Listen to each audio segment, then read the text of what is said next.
Hello, welcome to the Beasley Equine Podcast. I'm your host and equine veterinarian, Dr. Travis Beasley. Today we're going to dive into the week from hell I had last week and some sad news out of the veterinary world. So stay tuned and get depressed with me. Veterinary surgeon or start to come quick. Draw the syringe and give it a flick. Bring your little black bag with the medicines in. Bring the trank and the crank and the penicillin. Okay, last week was a nightmare. Pretty good Monday. Got called out as soon as I got home to a baby that had just been born, and when it stood up, its intestines fell out of its belly button. Sadly, we had to immediately euthanize that foal. Got home, got my daughter in bed, read one book, got a call from a trainer, had a colic come in. Didn't sound too bad till he unloaded it, and it was very bad. So I'm happy to say the colic did live. He's doing well, but we worked for about 3 days straight on that thing, and I slept about 5 hours combined from Monday to Wednesday. And we also had some other emergencies and a stacked day full of appointments, and it was just, it was a lot. But to the clients that were here during that shit show, thank you guys for understanding that we were running all over like crazy. And then it was farrier week as well, so super busy with that. And sadly, my beagle got hit by a car Saturday evening and didn't make it. We had to bury him. So last week just seems like a nightmare, and I'm just wondering when we're going to wake up. But I'm going to start. I'm sure you've all heard of the Las Vegas veterinarian that went viral in a video that showed him supposedly kicking a horse in the chin, and then he went missing.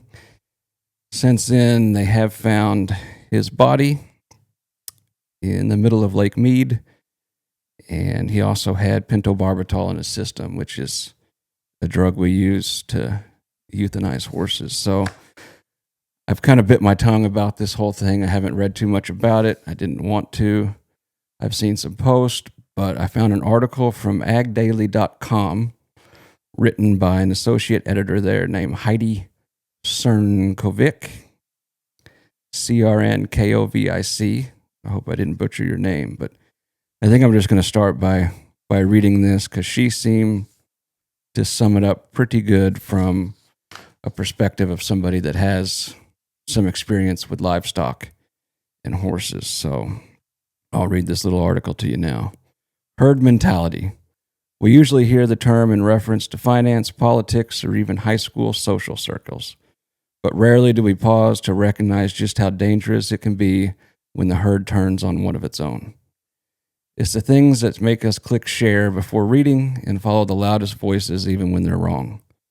Social media has made it easier than ever to join a movement, to add your voice to a chorus of outrage, or to throw a stone without ever seeing the target.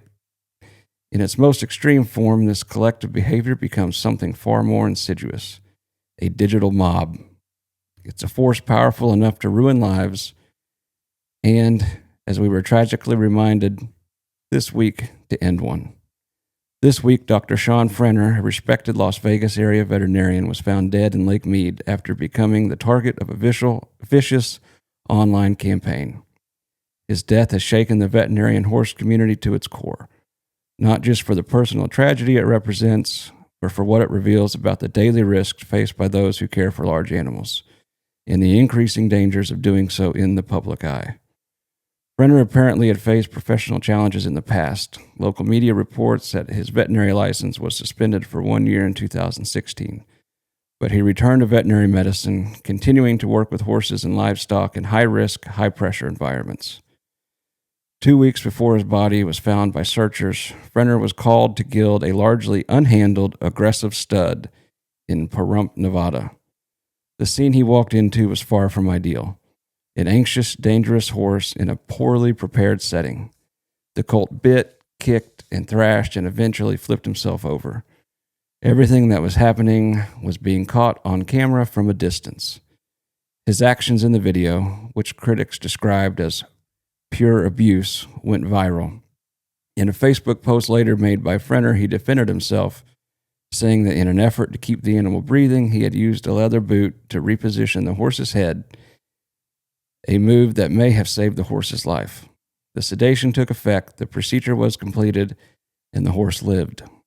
But the storm had already begun to gather. The horse's owner, from the safety of her home, appeared to have waited with a camera in one hand and a potential lawsuit in the other. She filmed at least selective parts of Frenner's procedure, including where the animal was kicked in the jaw while it was on the ground, and began posting inflammatory claims online. What the video didn't show was the full scope of what happened, because it couldn't. And now the only person who could have truly explained the decisions made in those chaotic moments is gone. We're left with a partial picture, filtered through the shaky footage and amplified by outrage. But the truth, the whole truth, that died with Frenner, who most suspect took his own life through an official cause, has not yet been revealed by officials. However, the digital crowd needed no convincing. They flooded comment sections with outrage, reviews with vitriol, and inboxes with threats. Most didn't ask for context or care about nuisance. They saw a clip and joined the hunt. Even now, people are celebrating Frenner's death. The Dressage Hub official Facebook group posted, "Good, a win for horses." Other social media users have justified the death, calling suicide the coward's way out. One poster responded saying, "I didn't kill him, he killed himself. Maybe he thought he deserved to die." There's no denying that accountability matters, but so does compassion. We can recognize systemic issues and still hold space for human tragedies. To those who have never handled livestock, the danger may be hard to grasp. But for anyone who's worked a chute, shot a foot, or knelt in a stall with a sedated animal, the risks are real and constant. A 1,000-pound animal doesn't have to be malicious to be deadly. One misstep, one spook, one failed restraint, and lives can change forever. Vets, trainers, and farriers put themselves in harm's way every day for the animals that may never fully trust them, and for owners who often take their work for granted.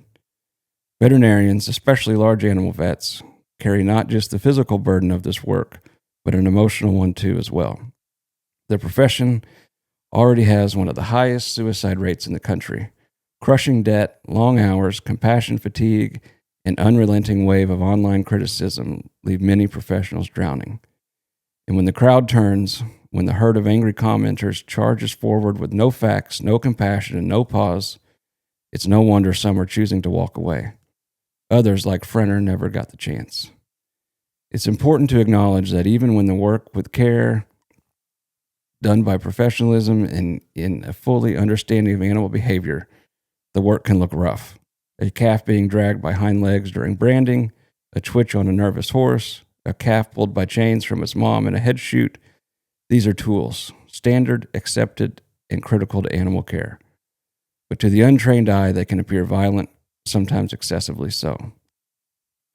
And when you add pressure placed on high-performance animals, reining horses, jumpers, barrel horses, it gets even more complicated.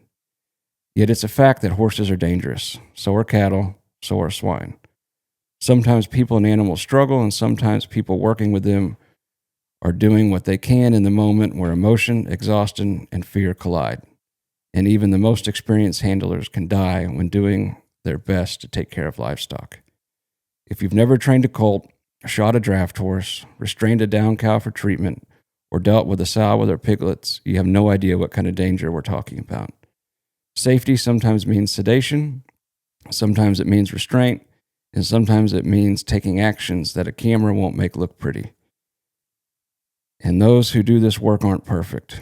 They deserve empathy and a fair chance to explain. What will we learn in the wake of Frenner's death? Should vets turn away horses that are too dangerous?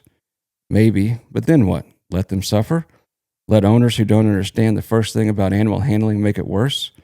Sometimes the presence of an owner escalates the risk tenfold. They're nervous, they're loud, they intervene, or worse, they film. And it's not just horses. The livestock industry as a whole walks a narrow line, constantly at the risk of public misunderstanding. The war on animal agriculture isn't new, but it's accelerating. All it takes is one video, one frame, one picture with no context to go viral, and for professionals doing the gritty, essential work to be demonized. We are all one post away from the next big headline. We have all had a moment in handling livestock, people, pets that we aren't proud of. Someone has to do this work. Hold the lead rope, drive the chute, take the kick, get the shot, make the cut. And for anyone wondering where all the horse vets have gone, Highwater Veterinary Services said it best. This week, it's Lake Mead, and that should break every one of our hearts. Let this be a moment we draw the line. That's the end of the article. I haven't dug too much into it, but the videos I saw, this gentleman was out there trying to castrate a stud that was unhandled, unsafe. Should he have been in that situation? I don't know. But the fact that the owner stood there from her house and videoed it and then crucified him online, I highly disagree with. A more recent article said the cause of death was drowning in pentobarbital in his system. So, sad news out of Las Vegas. Be kind to your vets. Do them a favor. Don't put them in dangerous situations. Every vet I know has had an accident where they've been injured, and it's dangerous work. We all need to make sure we keep ourselves safe. And I want to take this moment.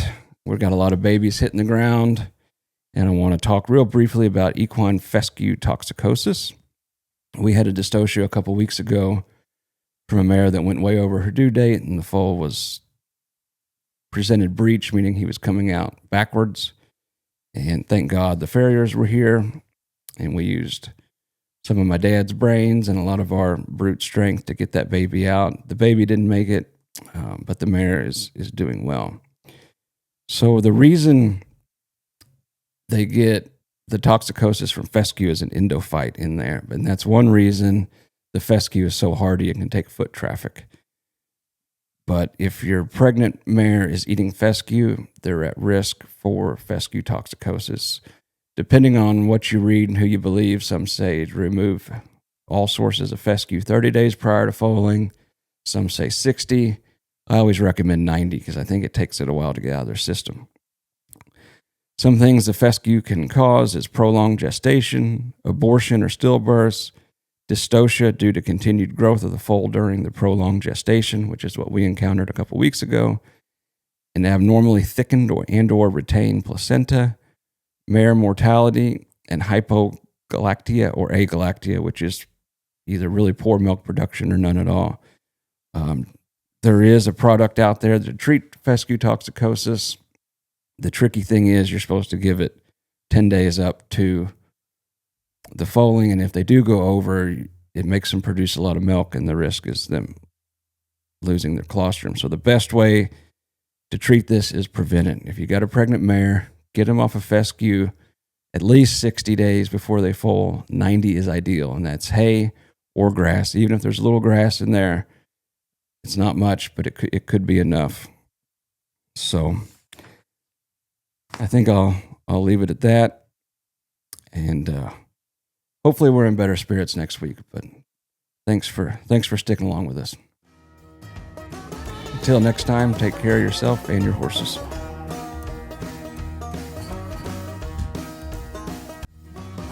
Veterinary surgeon or start to come quick. Draw the syringe and give it a flick. Bring your little black bag with the medicines in. Bring the trank in.